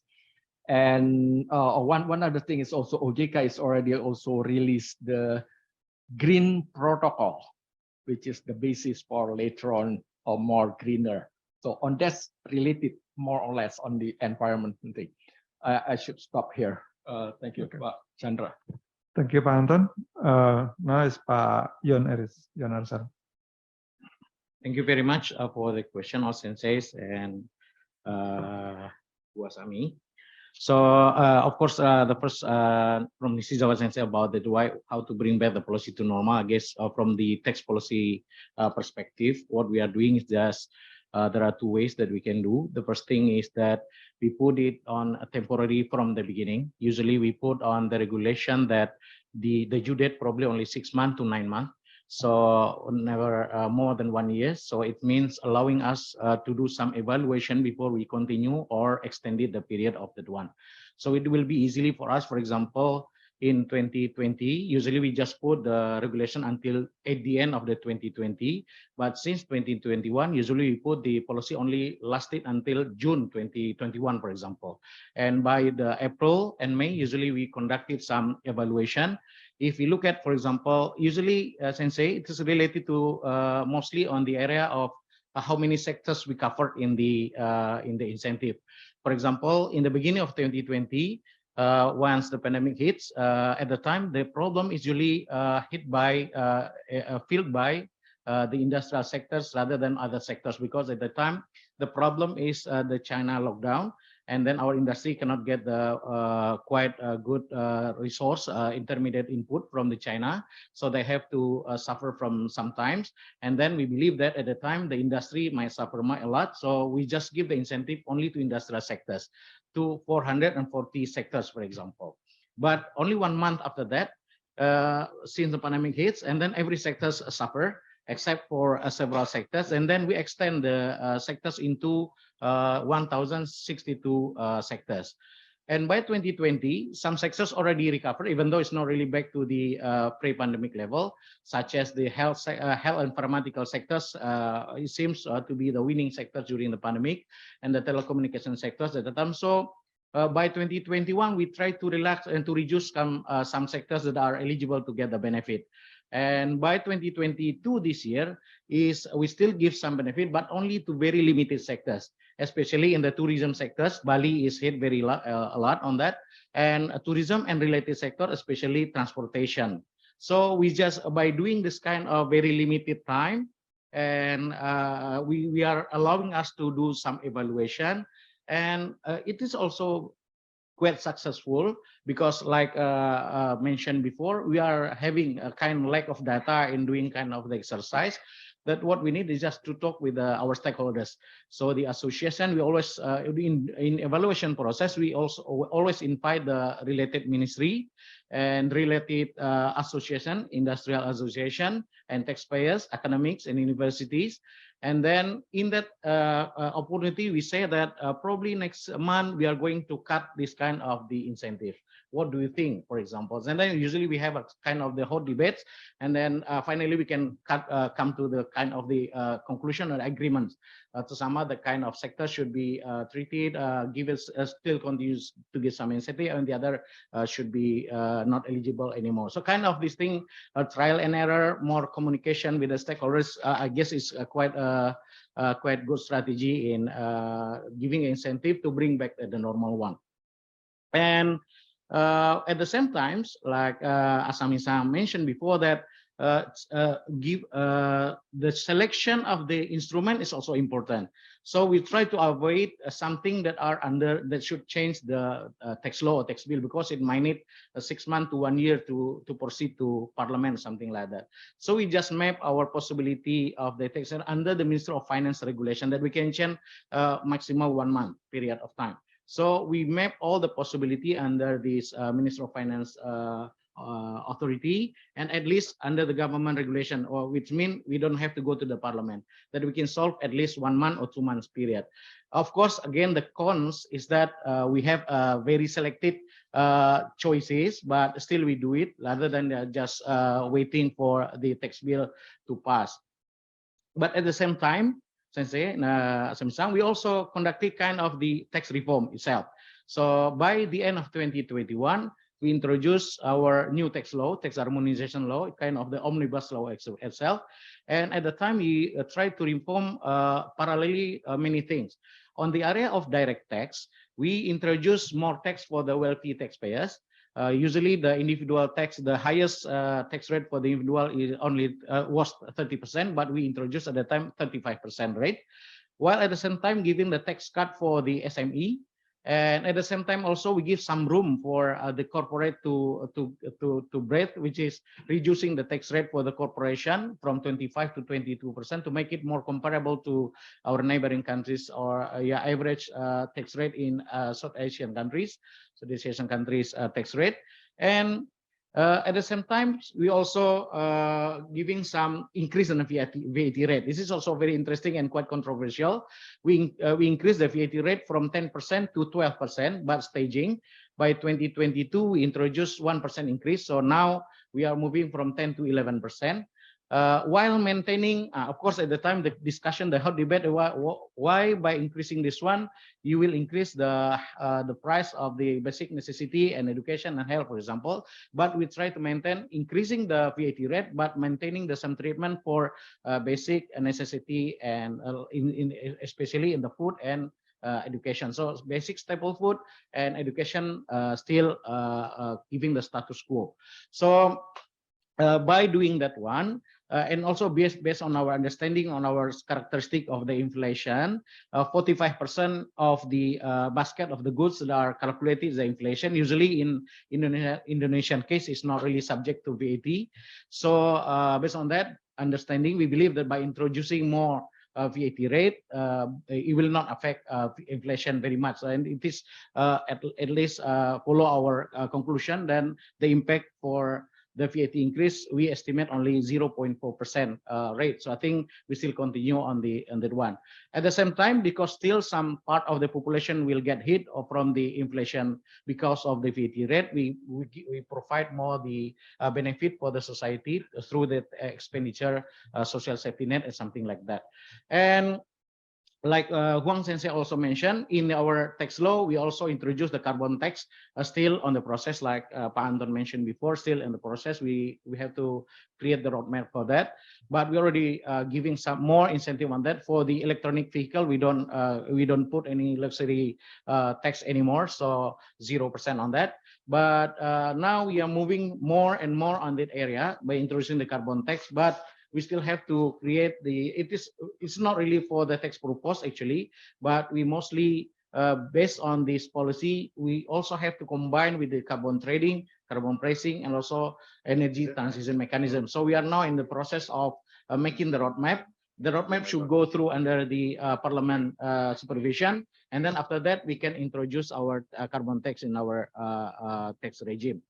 And finally, related to the how to support the SME, Sami-san, is tax is only the complementary instrument to support the SME during this pandemic level, pandemic situation. And Pak Anton already mentioned before, giving the low interest rate for the credit or something like that is very essential for the SME, but at the same time we also adding another support. If they are still giving if they are still receiving many offset during the pandemic, they will have the tax cut.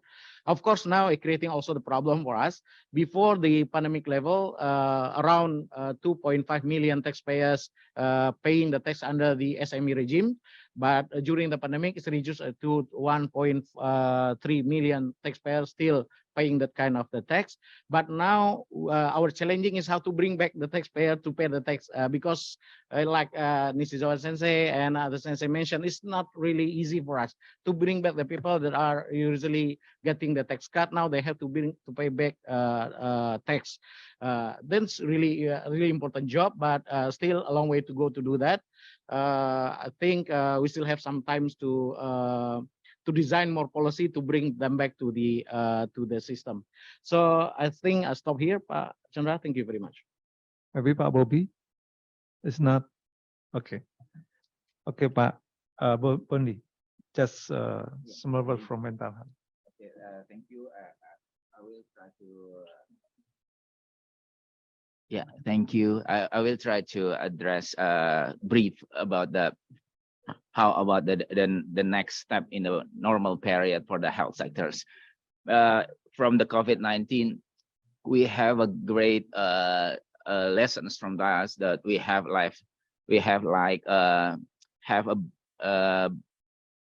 less facilities, less medical devices, and other things that make the first, in the beginning of the COVID-19, we have a very limited testing, for examples.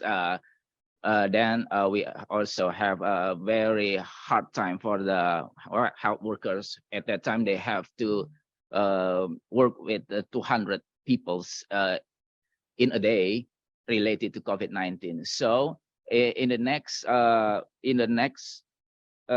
year, in the normal period, we see there how we spend the money. It depends on the conditions. Like we say in 2021, we like Butiti said, we increased up to almost 3 times or 4 times from 60 trillion to 200 billions, because there was a Delta COVID-19, which is a very fatality.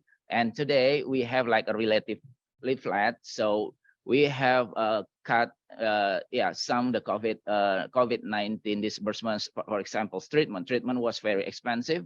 We estimate it's about 60 million or up to 70 million per person. It's so it's cut a lot in current period. However, the regular disbursement for health sectors is keep increasing for today.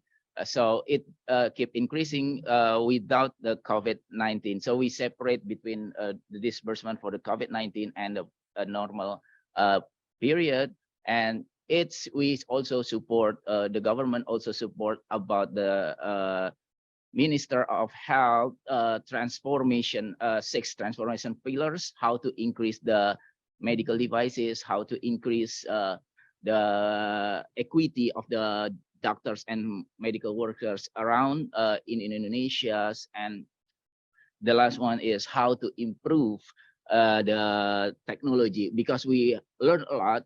One of the key success of the vaccinations in Indonesia, with 1 year we can catch up about above 90% of the target population, is because the vaccination technology, they can trace which person, which vaccines, and also they can trace about the distributions across Indonesia. So those are transformation they want to do, and we support for those things. I think that's the brief explanation for it. Thank you.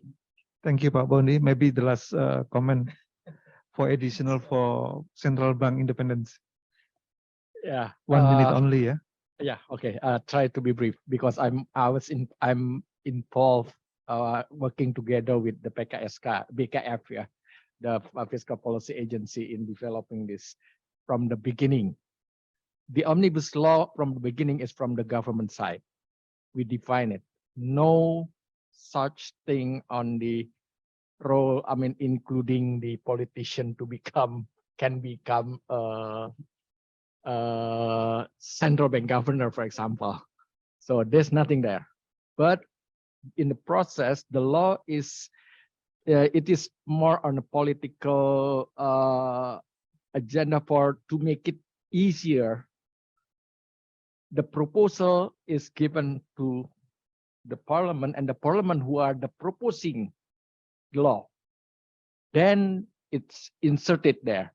But the position, when I talk with the BKF from the Ministry of Finance, they don't agree. So later on is basically just the discussion between the parliament and the ministry. But the stance of the policy, the Ministry of Finance is no, we don't want to disrupt the independence of Bank Indonesia. That's the position, I think. Yeah. Okay, just 1 minute.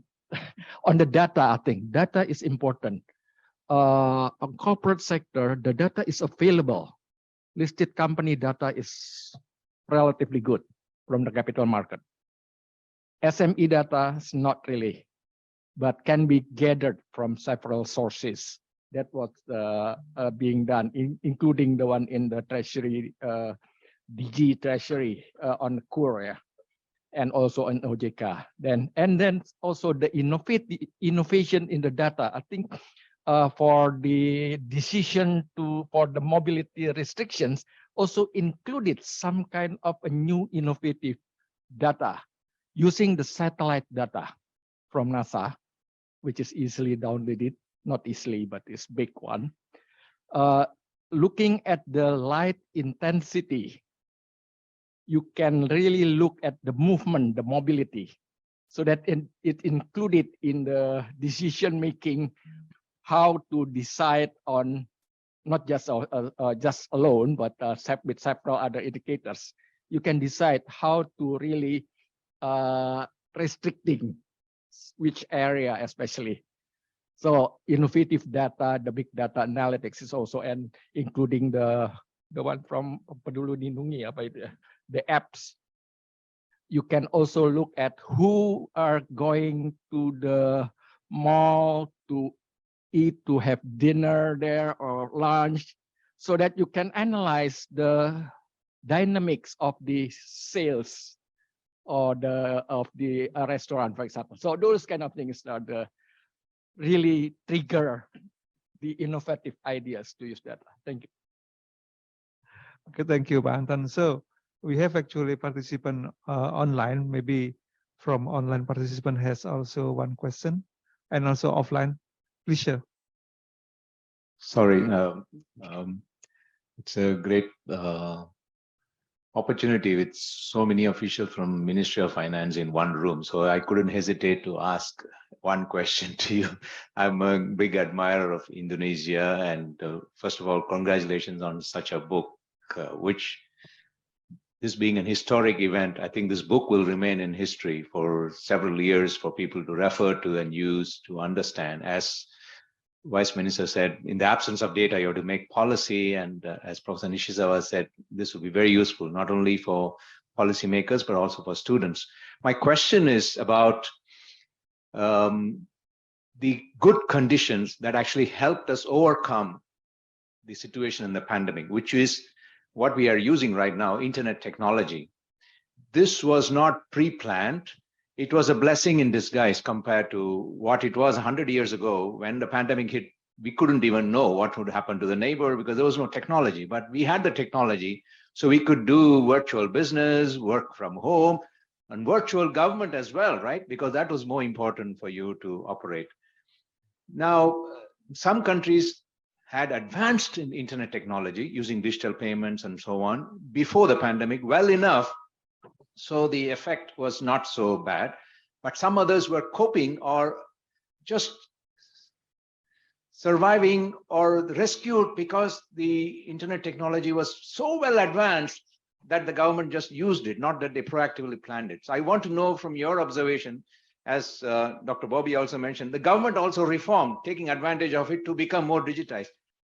Now, what's the learning from that? Because country like Indonesia is so regularly affected by natural disasters. So internet connectivity is not preordained. It's not just given to you. What are the learnings and what do you think should be now part of government policy in these aspects? Thank you. Thank you for the question. So first of all, like I mentioned in the end, the book said about mostly what happened in Ministry of Finance, which is quite advanced compared to other ministries. But the government doesn't only comprise of the Ministry of Finance, right? So that has to be developed further, right? The other thing is, when I mentioned about the application, I think when the pandemic came, most of us still use the already available application, WhatsApp, Google, easy to use, but there's some risk that could happen there, so that needs to be improved further. So basically there are two things, right? Clearly we have to have a CIO for the government, because currently in Indonesia, each ministry runs their own IT system. So we have to enforce that. Unless there is standard, there is a interoperability mechanism between ministries, I don't think the new way of working can be implemented well. Building infrastructure for the government is not really critical because most of the government offices in big cities. But when we talk about education, then clearly we need to build that. So those are a number of things that we think needs to be developed further. The potential is there, but there are still work to be done to get to where we want. That's what I think. Okay, thank you, Pak Bobby. Maybe one question from online participant. Do we have one question? Yes. Can I?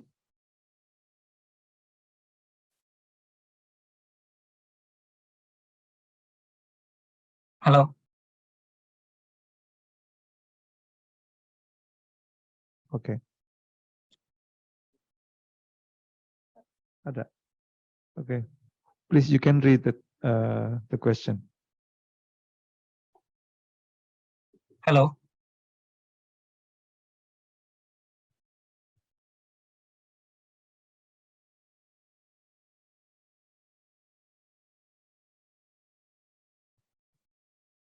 I would like to ask a question. Is it okay? Oh, you cannot hear me.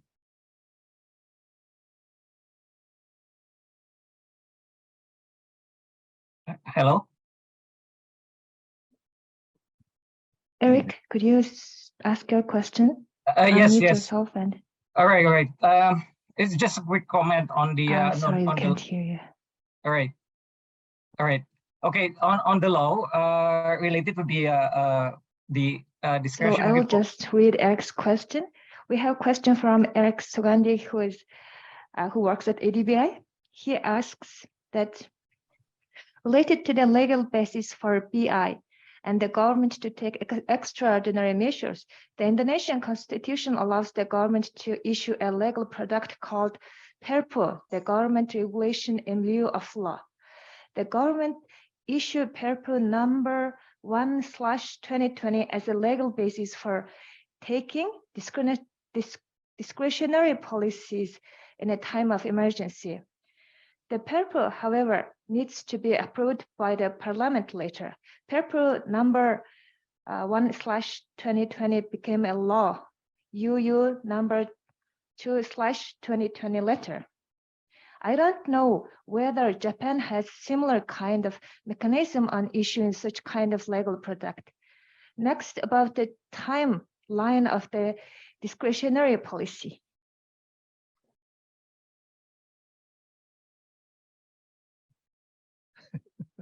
Yeah, okay. I think I have to answer it.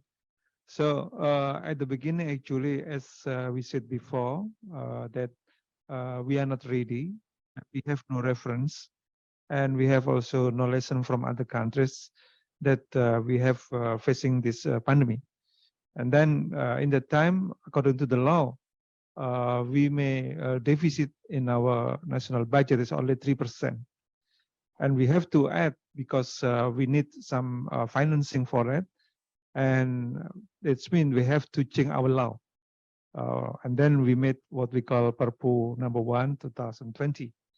And in the time, there is, I think, in the point of the Perpu number 1 is point 27. I think point 27 said that all decision makers in this kind of regarding for the issues is free for the law. And then many people against from this point, and they bring to Mahkamah Constitution. And then they said that there will be a law because we are not in crisis. So that's why our parliament said the Perpu number 1 is going to Undang-Undang number 2 in 2020. So that is the first. And second one, we said that the law Perpu number 1 and the law number 2 will be only working until 3 years. And Bu Titi already said why 3 years is because first is about the political issues when the presidency of Jokowi will be end in 2024, and then we have to be end in 2023. And we all know that in 2023, be some big countries and some big economies will be technically will be going to crisis. And this is also our demand for our product. So like US and also China and also West Europe. So we only say that in 2023, our country will be maybe depending on our consumption. That's why we are hoping that our inflation rate should be controlled under double digits. So like today, I think we heard that from BPS, now many people said our inflation will be more than 6%. And then we've got only 5.4% in November. So this is actually the background why we made some regulation. And 2023 is not easy for us because we have to go to deficit normal, so 3%. And this is not easy because some political institution now is working on the preparation going to 2024. Okay. I think the time is up. And first of all, I would like to thank on behalf of the Minister of Finance. Thank you for ADBI for holding this very important meeting for us. And we just want to share our experience. And we are hoping that what we have done will be a good lesson for everyone in the world, not only for Indonesia. Okay, thank you and happy nice day. And arigatou gozaimasu.